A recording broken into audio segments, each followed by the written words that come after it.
Hello, everyone. Welcome, welcome. We are almost ready for you. We'll get started in just a few minutes. It's good to see you all here on this Sunday evening. Thank you for joining us. I just, as we get started, I'd love, we've been doing name in the chat, but I'd love to just, if you could unmute and say hi. It's always nice to hear voices. Neha, see you out there. Yeah, I'm here. Sorry, I'm cooking. Oh, nice. Hi. Yeah. So I'm with you guys. What are you making? What's for dinner, Neha? Chicken and broccoli, some Nice. herbs from my garden, and so yeah, a little marinade in there, and trying to do a little snack for tomorrow too for lunch. Nice. Good, Yeah. good. I roasted some chestnuts today. I was so excited. Oh, Chestnuts. That's amazing. Yeah, it's delicious.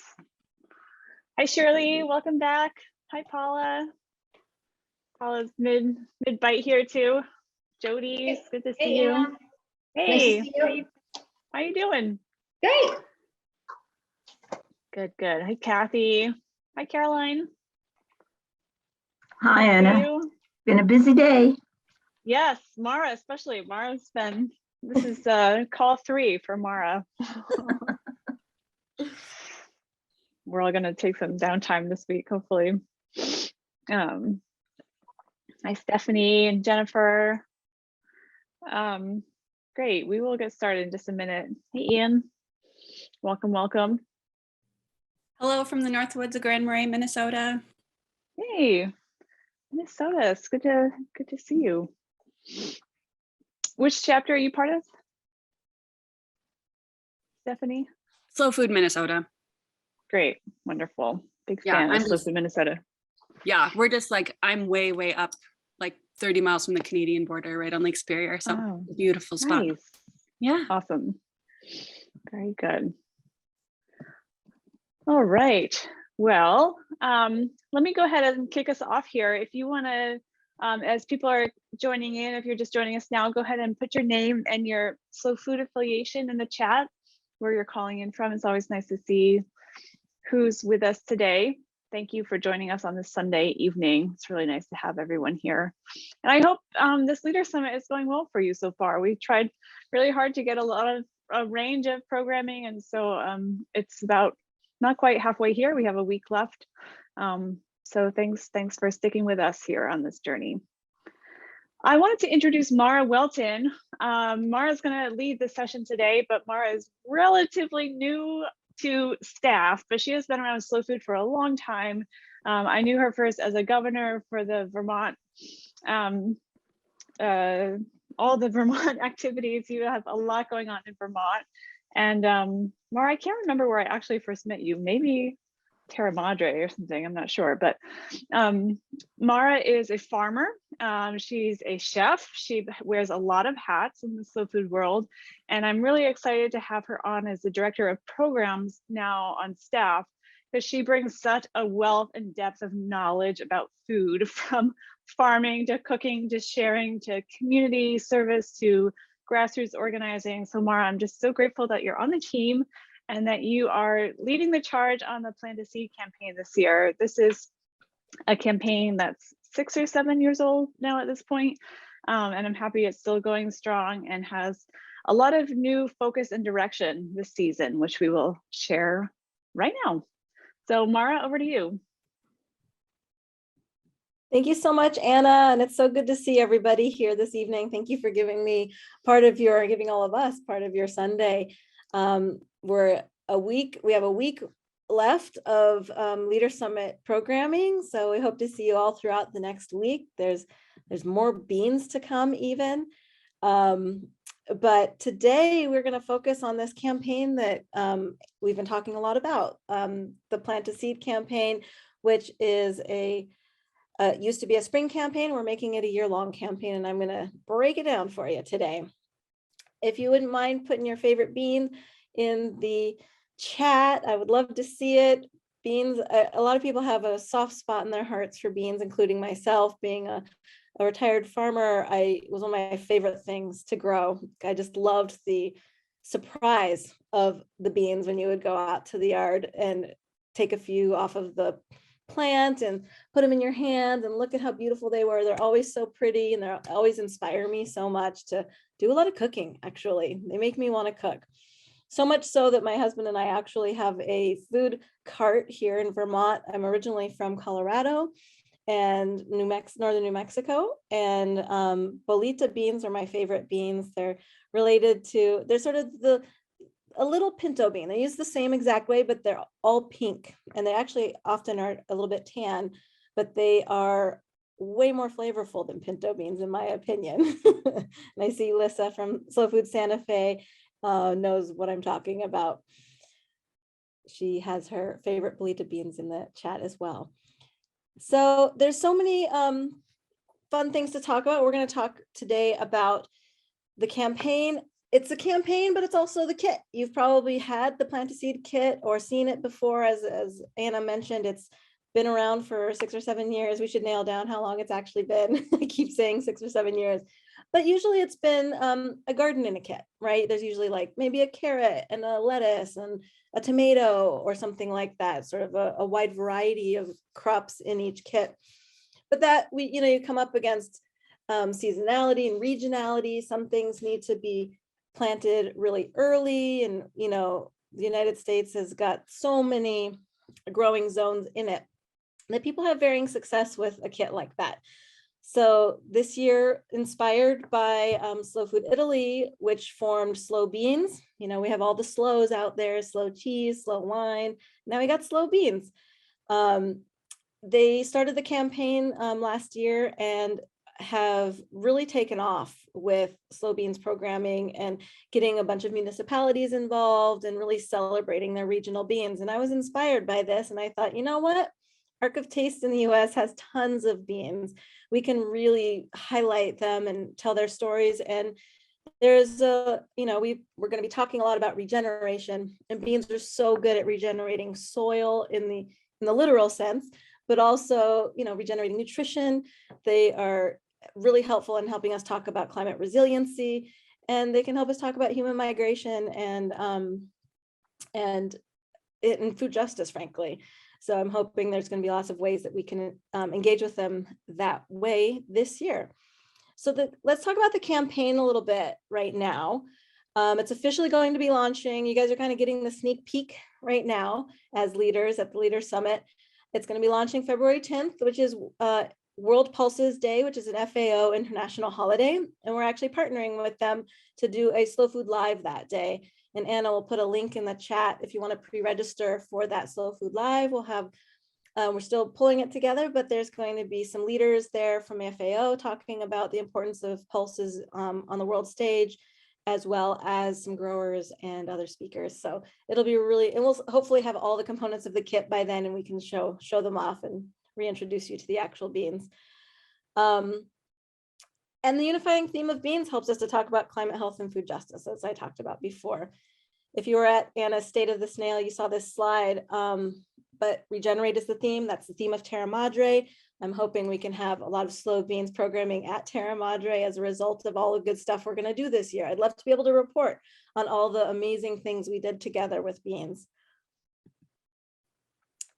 If you've been to a few of the sessions already, you've seen this slide, but I just want to call it up and sort of walk through it a little bit more. And hopefully you'll start to see how my mind was working as I was coming up with this campaign. I think one thing that Slow Food is good at is being everything for everybody. Like all the leaders, we all have different ways that we engage with Slow Food, or those Slow Food sparks that we talked about in the end of year campaign last year. What brought you to Slow Food? What keeps you connected? And for all of us, we have different entry points. But I'm thinking for this year, wouldn't it be nice if we had a unifying theme? And, the Satterfields talked about that in the keynote address, our opening keynote, about how, a community really can thrive when we have a unifying theme. And that's what I'm hoping beans are going to do for us this year. The way that I want to read this diagram is to sort of orient you here, that these lines here are sort of like, envision them as the soil stratigraphy, the different layers of soil. And us being a grassroots movement, I think we can all identify with this. So here at the soil line is the Slow Food USA network. That's all of you, the leaders, the Slow Food Youth Network, Slow Food Turtle Island, the counselors, everyone that engages with the work on the ground, boots on the ground, everybody doing the good work there in your chapters. The beans this year is the theme, and we're going to use the beans to plant those seeds of ideas that will grow this little plant that's actually going to have these roots that connect us to, and the programming will hopefully have little tendrils that go down and touch on these 3 points that we're trying to always illuminate with our programming: climate, health, and food justice. And so I chose these 6 programs. Obviously, there's more programs in the Slow Food USA world, but the paper's not, the frame isn't that big. So I wanted to just kind of keep it simple here. But here's 6 programs that we've all hopefully engaged with: the Seed Summit, the Arc of Taste, with policy committees, school gardens, a lot of you have worked with, Slow Books, we just heard about this afternoon, and Cooks Alliance was earlier today as well. And there's, I think, beans, and I think this theme, there's a way for every single one of these.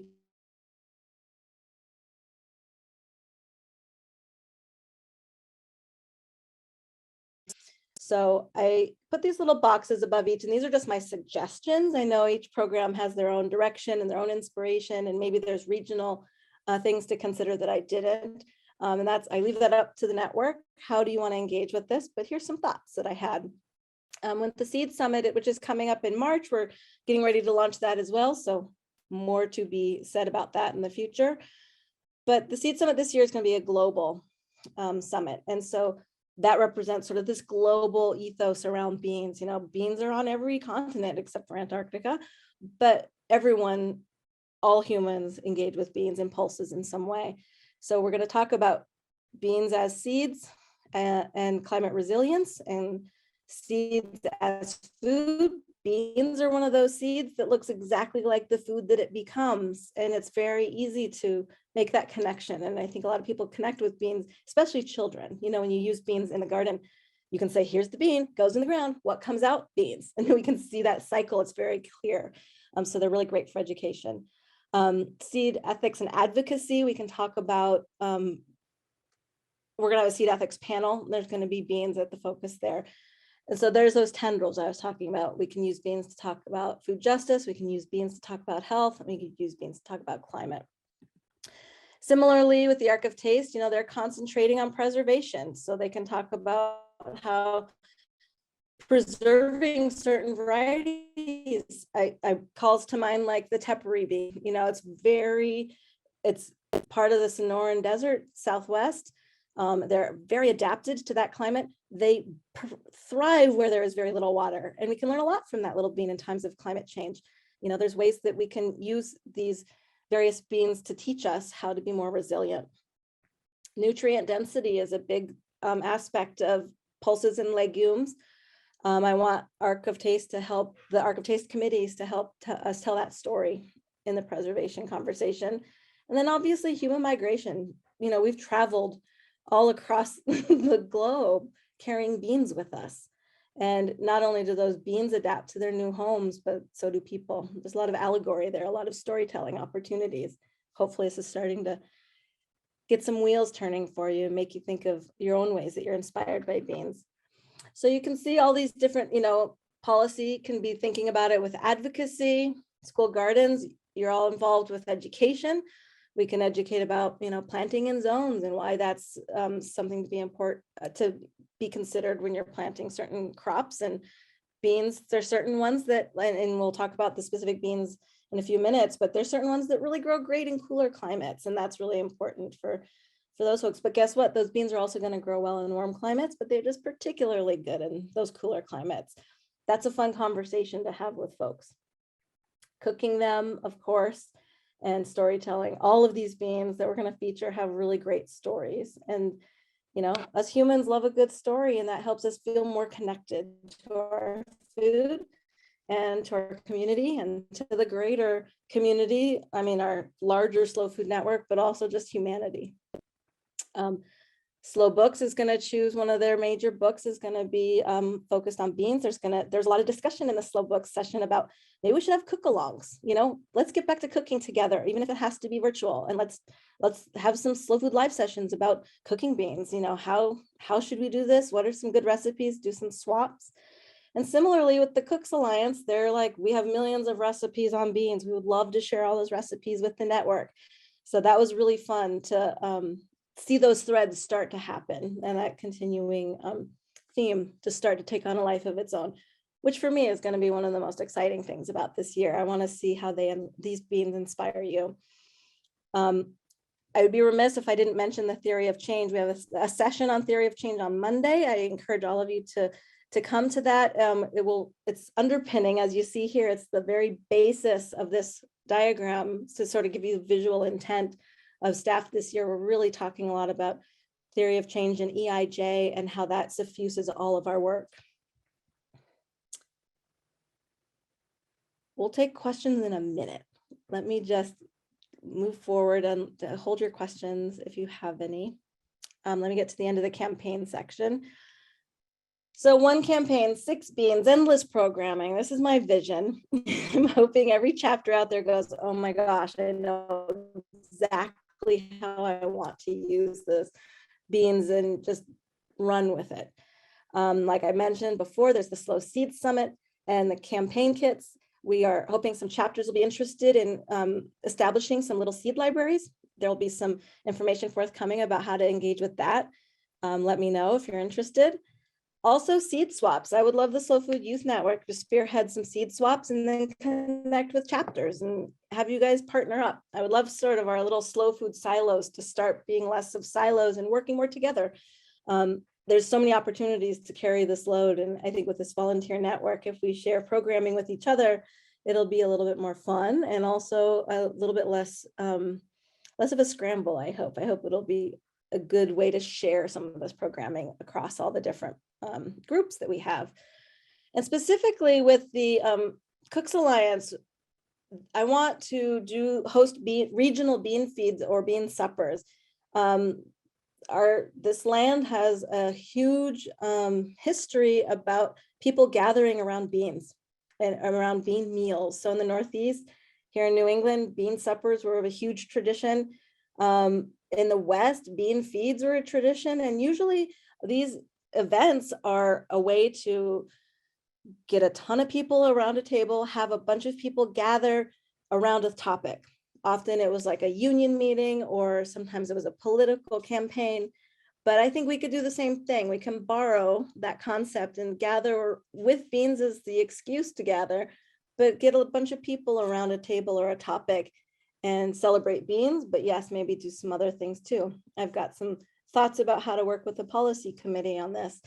There's a lot of upcoming programming that I think could be very synchronistic, but at the very least, it would help connect us to our Cooks Alliance, and the Cooks Alliance is ready to engage with the chapters on these kinds of things. So if you would be interested in hosting a regional dinner, please shoot me a note. I would love to connect you. Okay. Here's the beans. I'm happy to reveal to you all of the beans in their regions. For the Southeast, we have the Cherokee Trail of Tears. We're going to show you individual pictures of these and their stories in a moment. For the Northeast, we have the Hank's Extra Special Bacon Bean. Aren't these names great? For the Midwest, I feel like Arikara Yellow Bean. I feel like we need some music. I know. It's unveiling like the contestants. music for each bean. That a journey getting to these. So and true. the winner is. We need like symbols or something. Yeah. I'm really excited about these beans, obviously. For the Southwest, Four Corners Gold Bean. And coming in at number 5, here is the Rockwell bean from Pacific Northwest. And for California, we've chosen the Santa Maria Pinquito bean. And these beans were selected because they're available. They're on the Arc of Taste, but they are available in quantity. I can get my hands on them. I can distribute them to all of you so that you can have them in your own seed stores once you grow them out and you have plenty to share. That's one thing about the Arc of Taste is a lot of the Arc of Taste catalog items are rare, you can't really get access to them, or they're functionally extinct, So this is a really neat opportunity to keep these on our plates and to keep these just in our food stream.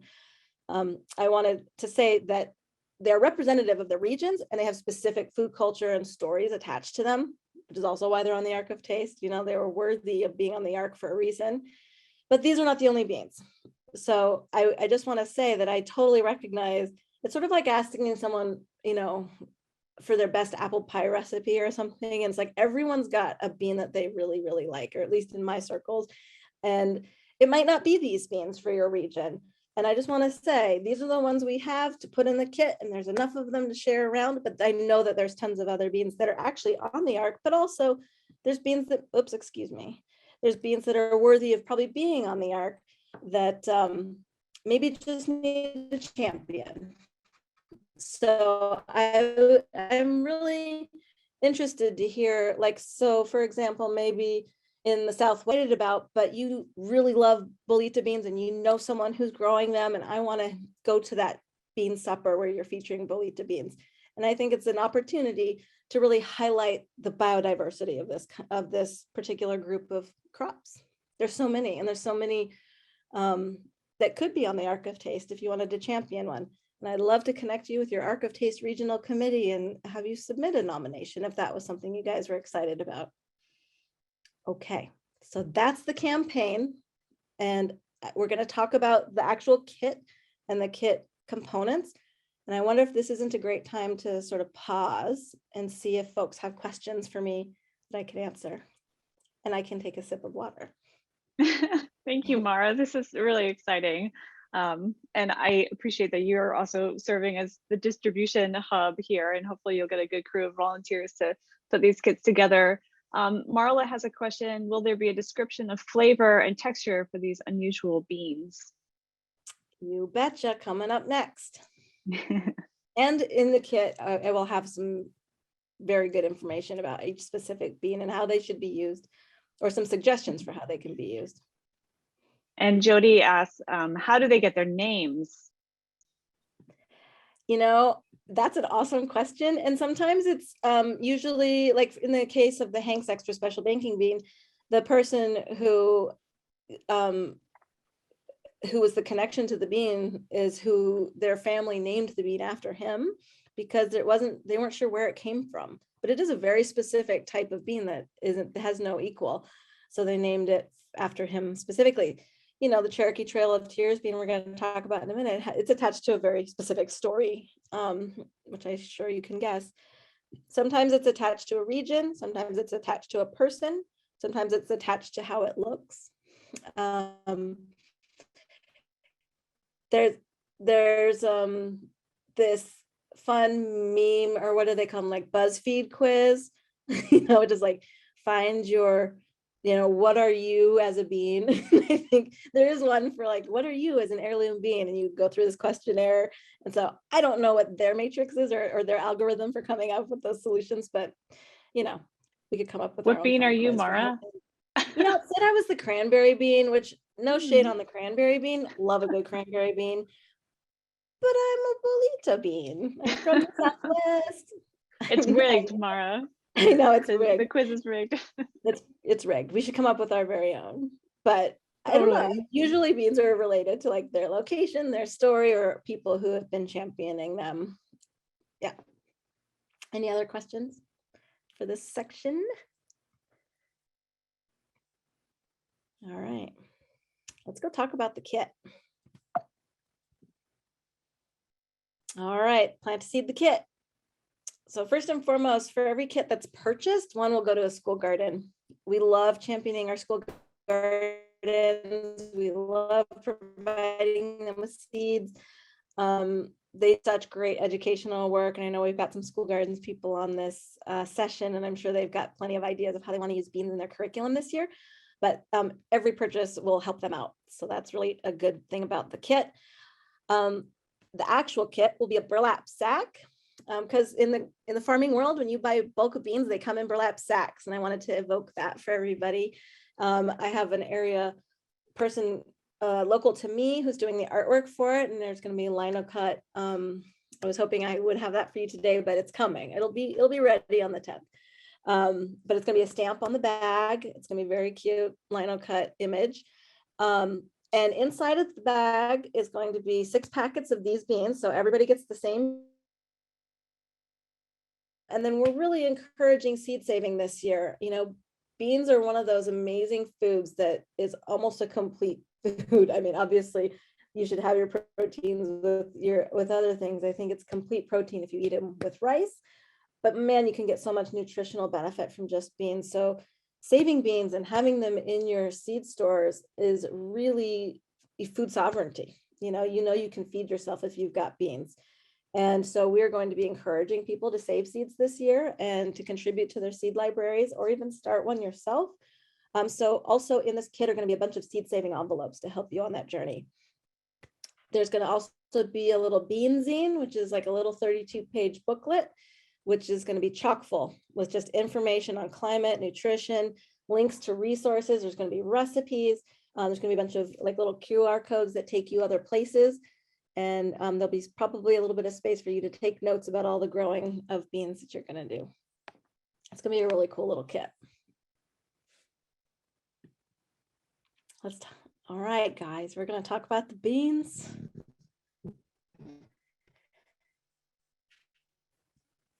All right, for the Northeast, we selected the Hank's Extra Special Baking Bean. This is a true, literally there was one coffee can full of these beans. Hank always grew them.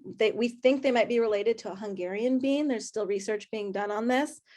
But when he died, his family found this can of beans and they were like, oh my goodness, this is a lot of responsibility. What do we do with these beans? It was the last amount of them that existed. So they donated the beans to the Hudson Valley Seed Company, they're the source of our beans for the kit as well.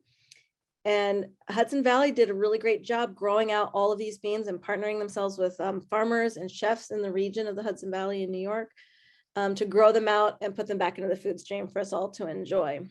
The chefs from the Cooks Alliance, Jay Lippin, who was a part of our Cooks Alliance call earlier today, was very involved with that grow out effort. And Mimi Edelman, who is one of our snail blazers, also an Arc of Taste Northeast chairperson, is a farmer, and she was very involved in growing out the Hank's beans for this resurgence of this bean. They are an incredible cassoulet bean. A cassoulet is a casserole, a French style casserole. And one of the things that makes a cassoulet bean great is that it is creamy and soft, but also that they hold their form when you cook them. Sometimes, I'm sure if you've cooked a lot of beans, you know that sometimes they explode and kind of turn into mush. And certain beans, they need to be used in the way that really makes them shine. And these are particularly wonderful at being in cassoulet. There's Hank's. They're beautiful, translucent white bean. They are a bush bean. For the Southeast selection, we decided to choose the Cherokee Trail of Tears. This one has a very specific history and was shared with Dr. John White. He shared from his Cherokee ancestors this particular bean that was carried over the Trail of Tears on the Death March in 1838 to 1839. He entrusted this bean with the Seed Savers Exchange, and they have done an amazing job keeping this bean and its story alive and really honoring the history. And every time, this is the thing that I love about growing food in general, is that it connects you to the people, it connects you to their stories, it connects you to their struggles. And if you take the time to learn about them and eat them, I truly believe you make that a part of your personhood too. And then we can carry the story together. I love this bean. I loved growing it as a farmer. It's a pole bean and they're so prolific. You need very little space to grow a lot of this bean, which is also part of the Three Sisters. It's a great Three Sisters bean if you do a lot of Three Sisters growing, because it's a climber. So it'll climb really beautifully up your corn stalks.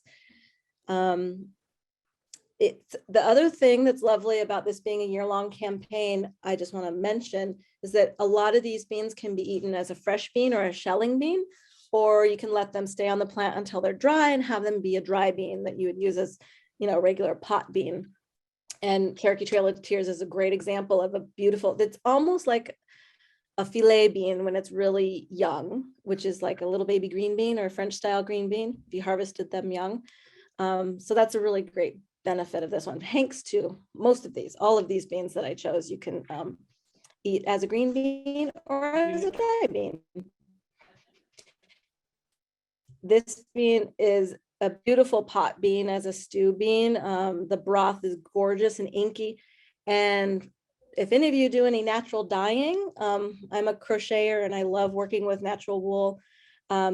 Black beans make gorgeous purple dye. And I have used them many times to do this. And it is just one of my favorite beans. I'm so excited to share it with all of you.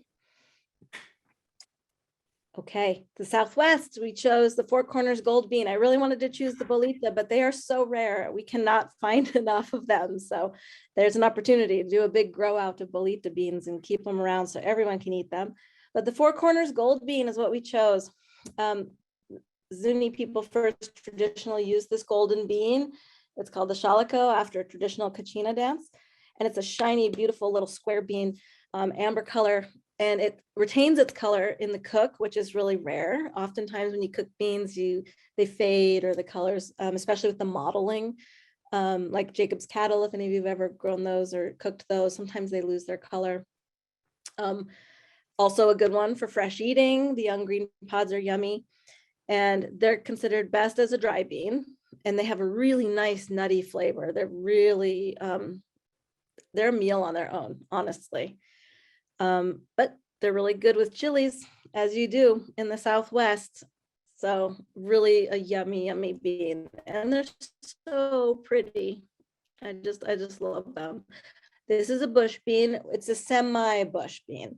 So if you had something for it to climb up, it would throw up a few tendrils, but it's going to be happy just being a little bush bean. And this one pretty. The Midwest, we went with the Arikara yellow bean. It's a primary food crop for the Mandan and Arikara American Indian tribes of the Missouri Valley. It's a dry bean, primarily used as a dry bean, but it matures very early, which is a really nice characteristic of this bean. And it's also drought resistant. So talk about teaching us about climate resilience. This is a great little bean that's also quite prolific. So yeah, it survives short growing seasons really well and productive during a short growing season, which is something you want. It was a really important food on the Lewis and Clark expedition, and Thomas Jefferson grew the Arikara beans in his own garden at Monticello, which is actually why we have this bean today. In modern history, the Arikara Nation has lost a lot of land due to a dam being built, and the Mandan, Hidatsa, and the Arikara Nations are all on reservation out in Fort Berthold. And there was a dam that flooded most of their really amazing cropland. So they actually have they don't have much land to grow these beans. And I am interested in reaching out to Monticello and talking about doing a giant grow out for the tribe. So this is providing us an opportunity to be good stewards of this story and also this bean, and also helping our Turtle Island friends get the food that belongs to them. It's a beautiful bean, also a bush bean. Northwest, this is a beauty, the Rockwell bean. It's an heirloom bush bean that's a dry bean. Coopville, Washington is where it arrived in the 1800s. This is a bean that's named after the person who brought it to us.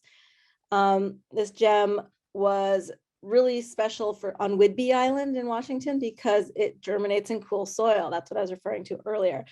Beans, generally, you got to plant them in soil when the soil is over 65 or 70 degrees. So they don't want to be planted early in the wet, cool spring. You got to wait till the soil warms up a little bit until it's nice and cozy. Otherwise, sometimes the beans will actually rot. So, but this one is special in that it will germinate in cool soil. And this is another one that holds its shape when it's cooked. So it's a really good soup bean. In 2017, the Rockwell bean stock was almost lost forever. and the support of the local community, farmers and chefs returned all the seed that they had, and a sufficient quantity was revived. This one is a hard bean to come by, but we have a person in the Slow Food Network, Melanie Edwards, who grew them out for Whidbey Island last year and had enough for us to buy from her for this project. So I'm really excited to be able to get my hands on some Rockwell beans and to share them with all of you. And the last selection is for California Arc of Taste selection is a Santa Maria pinquito bean. Pinquito means little pink, because it is. It's just a little pink bean from the Santa Maria Valley in California. It is known as a side dish and a chili bean. And barbecue is, the Santa Maria Valley is known for barbecue, and you cannot have a traditional Santa Maria Valley barbecue without a pinquito bean. It's dense and it's creamy, but it also holds its shape in the cook, which is really a very special trait of beans. And it cooks really quickly, which is also really nice. So it's actually really good for salads too. If you ever do bean salads or bean and grain salads, this is a yummy one. Such a meaty bean. It's got a lot of flavor. This is one of my favorites. Okay. Them's the beans. Mara, there's a couple Any of questions in questions? here. Maybe Maybe you let's could pause. take a, yeah, and it's so great to Let's do it.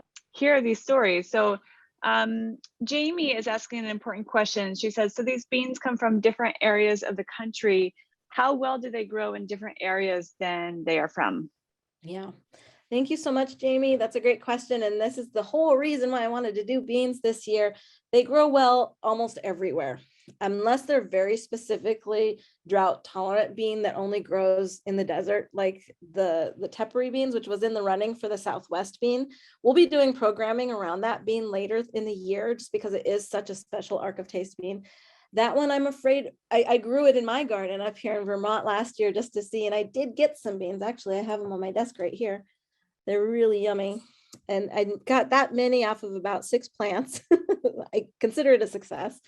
But they didn't grow great. And I had a very wet year, and teparies love the desert. So there's some specific beans that won't do great, but the ones I chose are going to do great everywhere. Amazing. And Paula's asking about the Rockwell and pinquitos. Are they climbers or bush beans? Those are both bush beans. The pinquitos are a semi-bush. So if you have a little section with, grow them near a fence or something, and a few tendrils will climb. I wouldn't invest in heavy trellising for those, because they'll just have like a stray tendril. It won't be a big climber. That's the pinquito. But the Rockwell is just a bush bean. Neha is predicting she's becoming a bean nerd by the fall. Yes, Neha, we'll start a new club for bean nerds. I'm getting really excited. It's very exciting. It's very exciting. I'm not gonna lie, I'm freaking out. We're like, oh my God, there's so much good information. I'm here for you. We'll have a support group. And then Marla had a question, which I think dovetails into this slide, which is, so how do we engage with this campaign, and what's the timing? Great. Thank you so much, Marla. That's great. Thanks for setting up my next slide. Here's how you can engage. There's so many ways, and I bet you have other ideas than I had about how you want to engage with this, but attend the launch on February 10th, the World Pulses Day, if you're available. That's going to be, we're going to talk a lot more about how to engage specifically around climate, health, and food justice with the beans. Get yourself a kit, gift a kit, share some seeds from your kit. Real easy, very simple way to engage. The Global Seed Summit, March 18th through 21st, we're going to talk a lot about certain of these varieties. That's one way to engage. Grow the beans, engage with them, listen to the beans, have them teach you some things, and then share your stories of your year growing beans. One of the things that I'm hoping to be able to illuminate, I certainly will in the bean zine with the information, is that one of the major benefits of growing beans, legumes, and pulses, and we'll talk about the difference of those three descriptors, is that they are nitrogen fixation. crops. What does that mean? That means there's nitrogen in the air that we breathe, but that needs to go into the soil somehow so that the plants can actually use the nitrogen to create leaves and create themselves. And the only way the nitrogen gets from the air into the ground is through pulses, legumes, and beans. And so they actually fixate nitrogen in the soil, and you can see it when you grow beans and you pull a bean out of the ground, you see those little nodules. That's literally nitrogen being put into the soil so that it's in a place where the plant can grow or use the nutrient. So what I was hoping to do is have a seed packet of lettuces or some sort of chicory or a green vegetable, which I bet if you go to a seed swap, you can grab some. I'm still working on it. It might be part of the kit, we shall see. But growing beans alongside with greens is a great way to sort of see how that companion planting works, because that nitrogen is really good for leaf growth. And you are going to have the best lettuce crop if you follow lettuces or greens with a bean crop, or from a bean crop, if those are planted after you plant beans, because that nitrogen's in there and it's readily available and it's ready to use right away. So that's a story you could share. You could tell us, you know, did your greens grow super great when you grew them alongside your beans? Tell us how that went. You can try a new bean recipe. You can share your recipes. We're hoping to have some slow food lives talking about best ways to, you know, cook beans. We're going to get some Cooks Alliance members involved in that. We want to hear your stories and your bean recipes. Host a bean supper, one of those bean suppers I was talking about. Maybe your chapter just wants to do one. Maybe you want to do a bigger one regionally. Hopefully COVID will allow us to gather a little bit more this year. Certainly in the summertime, maybe in the fall. Good opportunity to get together with friends and share some beans. Have your chapter host a seed swap. That's a really great way. You know, you might not have room to plant all of these beans in your garden, but you know what we've given you in this kit is basically currency. Now you can use those beans to get other seeds, you know, take some of these beans to a swap and trade them for something else that you want maybe, but also share some of the beans with your neighbors. Share a seed. You could host one of those little seed libraries. We're working on getting a bunch more seed packet donations so that we can populate some of those seed libraries and some more bean zines and information for those. We'd love to work with chapters that have the capacity to build and host a little seed library. And then the final way that I'm pretty excited about, are you a bean enthusiast? Neha, I think you qualify, and probably many of you on this call. Join Slow Beans. We have a session a week from today at 1 p.m. Eastern, where we're going to talk about slow beans in Europe. We're going to be joined by Carolina Modena, who is my counterpart in Italy. She does a lot of the biodiversity work there, but she helped slow beans come to life there. She's going to tell us how that went. And then also we have a couple of bean farmers in the Pacific Northwest who are super excited to start slow beans here in America. And they're motivated. They've even crafted their own bean manifesto and they want to share it with all of you. And we've created a few ways to engage with beans throughout the year there. So if you're super excited about beans, let's do it together with slow beans. I am ready for more questions before we move to the Jamboard. We're gonna get some more ideas from you. If you're willing to share some ideas that you have. But I would love. You should call it a bean board, Mara, instead of a jam board. Oh, I feel like that would be more appropriate. The bean puns, my friends, the bean puns that are the potential for bean punnage is just exceptional. I mean, I tried. Bean enthusiast. I should have said bean board. Oh man, that was a missed bean opportunity. The price of the bean kit is still being decided. It's going to be under $30. So it's going to be like 25 or 27, I think. We're still getting all of those details figured out. Not quite sure how much the bean zine is going to cost to produce, but we're working on it. We're trying to keep it super affordable. Yeah. Thanks. Let me also just say I'm also trying to fundraise with national partners to then funnel funds down to the local level. So for example, I'm working with Whole Foods in Texas with our Austin region to support some work in Dallas and Austin and Houston. If you think of a partner in your region who would be interested in partnering with you in this way, let me know and I can work with you to pitch them this campaign and help to fund your local chapter. I have a pitch deck, I have all the materials. I'm happy to do a phone call with you or whatever. But I found that this is an exciting way for companies to engage with slow food, and also foundations and other organizations like that. There's a lot of different ways, you know, if a company is interested in talking about climate and health, I mean, these are really important topics. Gives them a very tangible way to dig into that. Thanks, Anna. That's a really great reminder. I really appreciate that. I'm also thinking too, another way that chapters can engage, you know, maybe this is the year that you and your chapter connect with your regional Arc of Taste committee and gather a submission. You know, I've got my eyes on you, Whipple bean of the Pacific Northwest. That's an amazing bean that should be on the Arc of Taste. And I feel like if we could have little committees working together with chapters to champion some of these beans that aren't on the Arc, that would be a really great project for a chapter. And then have a bean supper around that bean. Okay.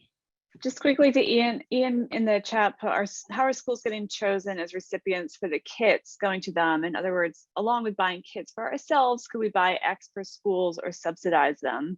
And the answer to that is yes. We're trying to structure it so that when you buy a kit, some of the proceeds, a small portion of the proceeds will go to fund school gardens. Also, working on submitting a grant to get some funding for probably 300 school gardens. But again, if you think of ideas for funding, I'm all ears, and I'd love to think about how we can get more beans to schools in particular. Yeah. I see the question there about how many beans are in each packet. There's 25 to 40 beans in each packet, depending on the size. Like the pinquitos are so little, so there's just going to be, you know, there'll probably be about 30 beans of those. So that's plenty. I mean, you could definitely have enough beans to put in your garden and then even share from what we supply you with the kit. They're lovely. Okay, we good? Should we move on? Can I say one more thing with my fundraising hat on?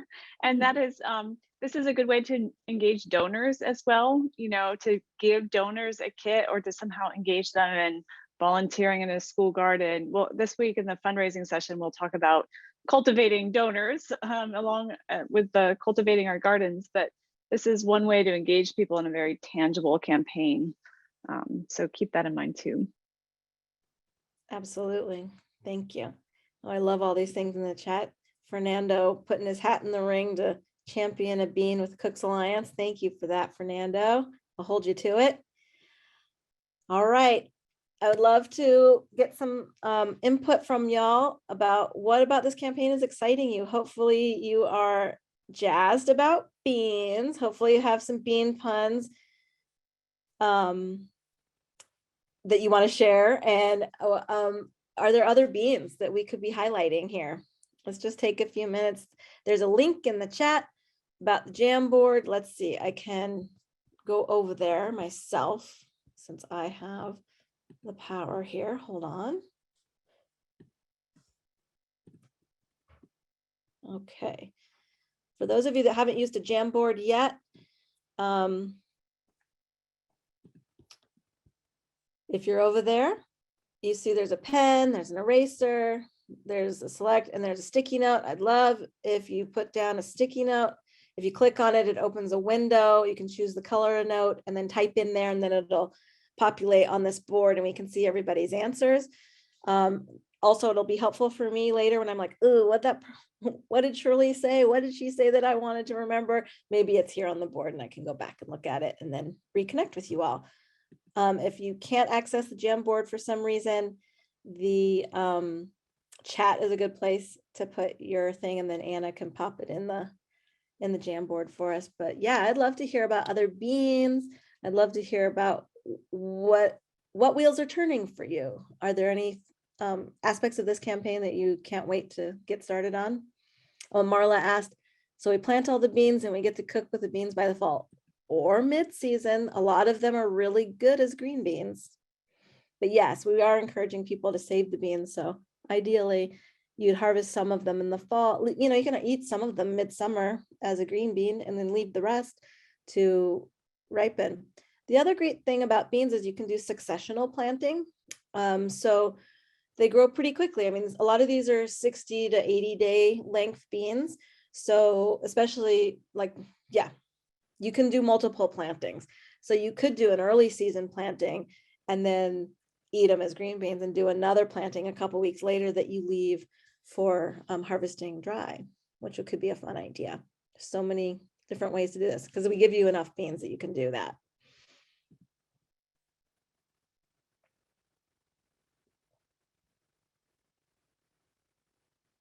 Also, if anyone has a question for me at this point, you could unmute yourself and I'm happy to chat with you. I like to hear your voices too.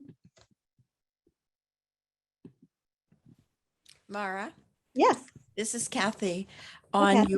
On your major chart where you have the strata of the soil Mm, and on top of that you have the projects, yes. it makes sense to me for you to add the snail of approval project because we have our restaurants, our farmers, our producers. They fit in all of the categories above and they could help us with the feeds and the farmers taking the seeds to the market with some educational material. I love that, Kathy. Thank you for mentioning it. I just ran out of room, but you're totally right. I could put, and I will, I'll make sure that I expand it so that we include the good work of the snail of approval. You're right. There's a lot of ways to connect with the Cooks Alliance. And then you just have them champion some of these beans as well. Good thinking. Neha says, I always remember the seeds beans so much to me. See what I did there? That seeds mean so much to me. Very cute, Neha. So punny. I like to celebrate beans from India. I'm excited to share the campaign with my fellow garden coordinators and teachers. Thanks, Neha. One of my favorite beans is the pink rajma bean. I love cooking Indian cuisine, and that rajma bean it's like a little pink kidney bean. And those are some of my favorite Indian beans, not to mention all the wonderful lentils. All right. Yes, beans can be eaten fresh or dried. That's right. You don't have to wait till fall to eat some of these beans. Someone says, I think of favas as the ultimate slow food, edible from tip to tail, a huge nitrogen fixer, and take multiple processes to get from stalk to mouth. And they are so incredibly delicious. You are totally right. Thank you for that. As a farmer, that was one of my favorite beans to grow because they have to be planted in cool soil. That's how they germinate. And so April here in Vermont, I'd be out there planting my favas, and I would plant specific favas just for the nitrogen fixation ability of them. And then wow everybody at market when I was like, hey, you can eat the greens of the favas too. Hi, Mara. Yes. Oh, hi, it's Marla. How are you? I'm doing great, Marla. I guess I am a real bean novice here because Okay. I've never grown them. But how do you know, like when they're dry enough, to use them as a dry bean as opposed to the fresh bean? Yeah. So they will be brown and dry. Honestly, the pods actually get really hard. Okay. And they will shatter. So some beans that are a little bit closer to wild than cultivated, there's a lot of varieties that are still pretty close to their wild state. I keep bringing up teparies. They have a lot to teach us, but teparies are one of those ones that will shatter really readily. And by shatter, I mean the pods will actually like peel open and like corkscrew open. They're just magnificent distributors of themselves. So when the beans are ready and dry and basically ripe and ready to be planted, they'll just be dry and then they'll shatter with like a breeze will come and like set it off against something else, and then they'll go spin, and then the seeds will get scattered across. It makes them hard to be a cultivated industrial crop because you got to time it just right before their shatter phase. But a lot of beans don't shatter that readily, so they'll be in that pod state. On my farm, what we would do is when I could tell that the beans were just ripe enough and some of the pods, like half of the pods are starting to get dry, I'll cut the whole plant and then put the plant to finish drying in my garage or something somewhere dry, and then they'll finish drying, and then you can go through and harvest them that way. And a lot of times you can harvest dry beans just by laying down a tarp or a sheet, putting the beans on that, and then actually literally stomping on the shells. And then you lift the dry shell matter off and the stems and toss those, and then you got your beans on there. Wow. Okay. And if Really you're fun. if you're yeah, that does sound fun. If you're eating them in the fresh state, and I believe you said that all of these beans can be eaten in a fresh state, does that mean you is the pod itself edible too, or you have to remove these beans from the pod? I think for all of these, and I'll do a little bit more research before I like broadcast all of this information more widely. But I think for all of these in their green bean state, you can eat the pod. Huh. Yeah, I'm pretty sure. Because an immature, a green bean, you know, like in the pod, a green bean Yeah. is just an immature bean. So all of these beans will be in that stage at some point or another. Some of them have a string, you know, like string beans. They have that like tough little fiber. So you might have to string the bean, but the pod in its young state should be edible. Hmm. Yeah. Very fascinating. Yeah, and some beans like the rockwells and the auricera, and I think one of the others are really great as what's called a shelling bean. And that's when the beans are ripe, but they're not dry yet. So they're still kind of have a soft, they feel fresh still. And then those are a specialty in a lot of Southern cuisine, like succotash, you know, like you would boil those beans, and then, you know, you'd shell them, you take them out of their shells, and then you boil them, and then you cook them with like fresh summer vegetables like corn and zucchini, and make like a salad with them. So a lot of beans can be eaten in that stage too. So you sort of have the really super green immature stage, which is a classic green bean. And then you got the shelling bean stage, which is sort of like the teenager stage of the bean. They're somewhat fully developed, but not quite dry ripe. And then you got the dry bean stage.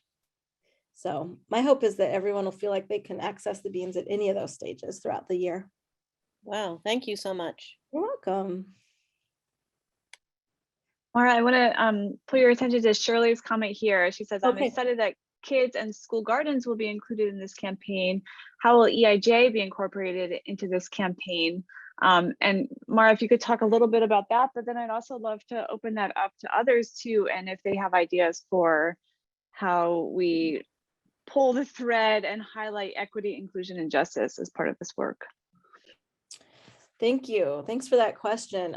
This is constant work, right? EIJ should suffuse everything that we do in slow food. And I'm currently seeking ways to incorporate EIJ in the Plant to Seed campaign. One of the ways is by supporting seed companies that also support EIJ initiatives like seed rematriation projects. One of the purveyors is True Love Seeds, and they do a lot of seed rematriation projects. So I wanted to support them. That's getting indigenous seed back to the indigenous people from whence they came and work. It's a really hard job. It's a lot of work to bring those seeds back home to those communities which they belong to. Also working with farmers, BIPOC farmers. Melanie Edwards, the woman who's getting us the Rockwell beans, is a Black female farmer in the Pacific Northwest who grew out these beans for us. So I'm so glad we can support her. And then there's the aspect of talking just about the histories, right? Like the Cherokee Trail of Tears bean, that's got some big history that is worth having a lot of conversations about. And then the story about the auricera yellow bean. I mean, the auricera people don't have access to land to even grow their bean. So there's a lot of conversations that I'm really, really excited to explore and to get to meet all of these people who are attached to these beans. The beans are gonna teach us so much, and I'm so excited to learn more.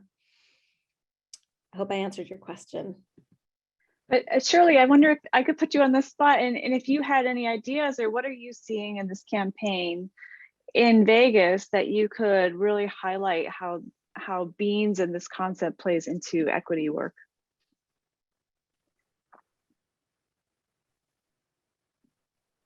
Well, what I was thinking about is, and I don't know about Las Vegas, because the school garden will be a huge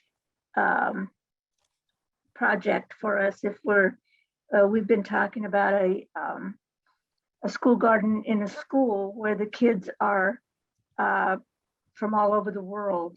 It's the highest immigrant school in the county. So we would like to start a garden there, and it's so diverse, and it's just a wonderful opportunity to include these kids and their culture. But what I was thinking about was a statement on your on the thing that's going to go with the beans, that the beans were sourced from a slow food. I'm not sure what the wording is, but do you get what I mean? Is to use just a little statement about where the beans were sourced. Absolutely. And, just so people know that these came from farmers or people that sell these beans from people that are in their values are slow food values.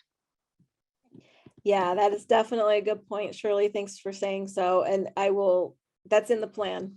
That's in the plan to put Very that good. information in there. I should have known.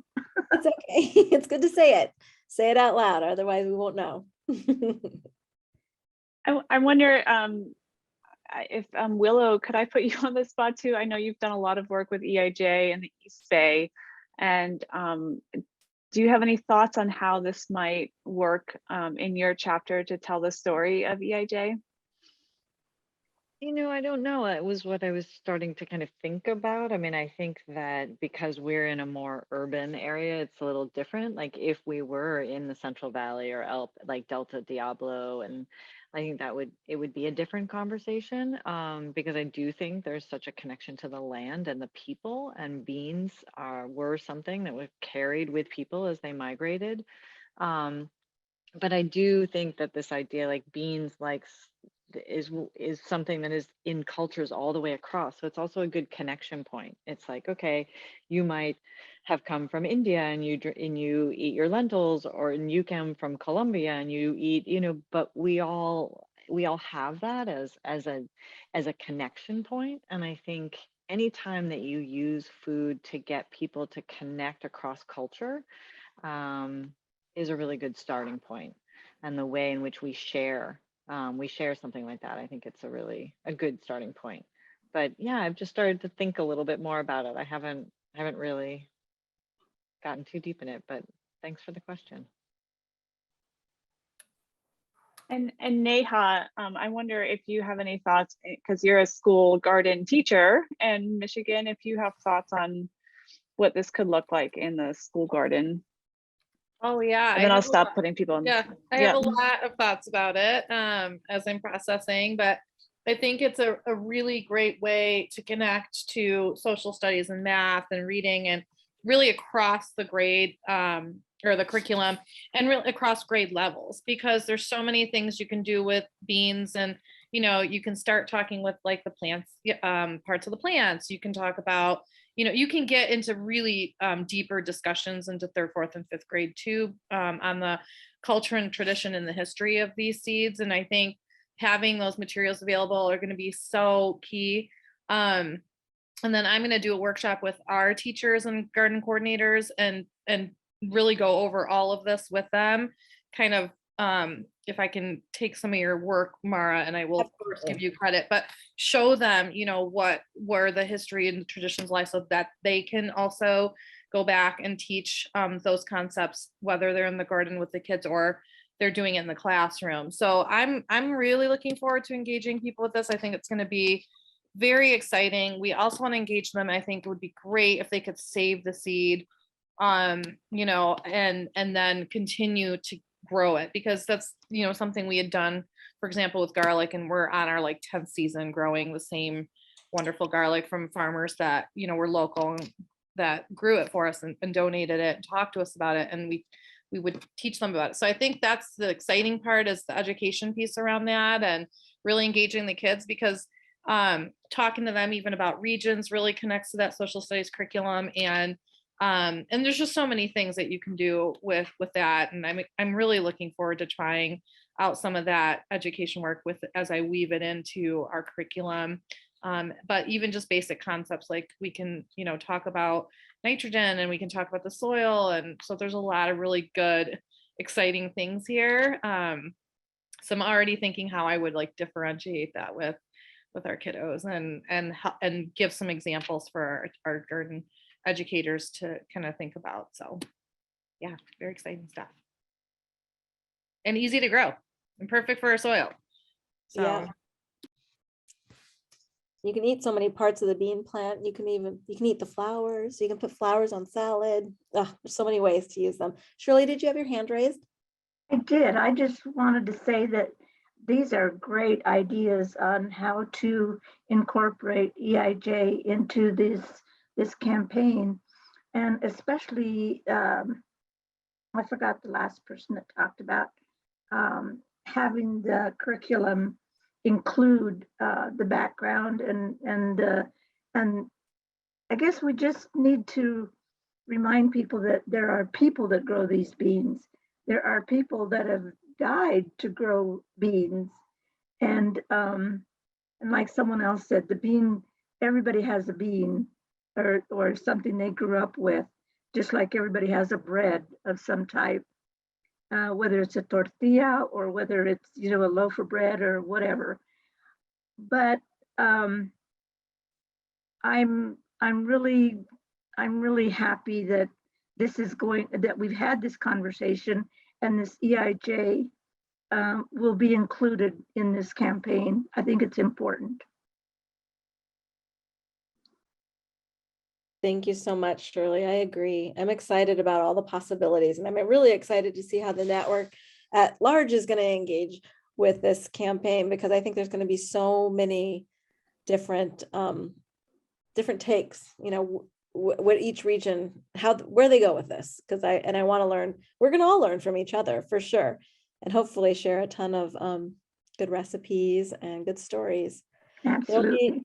There'll be a lot of hashtag usage out there. So if you're taking pictures of your beans on your Instagram or your Facebook, we'll be able to find you and help share all of those great pictures and your stories. So, and there's, we're hoping to have a podcast partnership too, that will hopefully be able to tell some of these stories in a more formal context as we go through the year. I just saw the time, and I realized we're over time, and I'm so grateful to all of you for giving us part of your evening and for being excited, enthusiastic about our campaign. It'll be great because of you guys, and I think it'll be great because of all of the engagement, and I'll be checking in with all of you throughout the season and holding you to some of these ideas, because the sharing is where we're all going to learn. Thank you, Mara, so much. And when we talked about the history of slow food, we saw that some of the moments when the network really came together was when we had a single campaign that we all aligned around. And our hope and intention is that this can be a way where many different facets of the Slow Food Network can connect and all talk about the same thing, and give some nice direction for your chapter as well. If you're not sure how to regenerate as we emerge from COVID, this gives a really practical, hands-on, fun, delicious way to talk about equity and to talk about climate, health, and equity. So I put the link to the survey in the chat. I know maybe this starts to feel repetitive, but it's super helpful to get your feedback. So please just take 2 minutes to fill out those surveys. And Mara, thanks again for heading up this session. It's been a great evening. Thank you.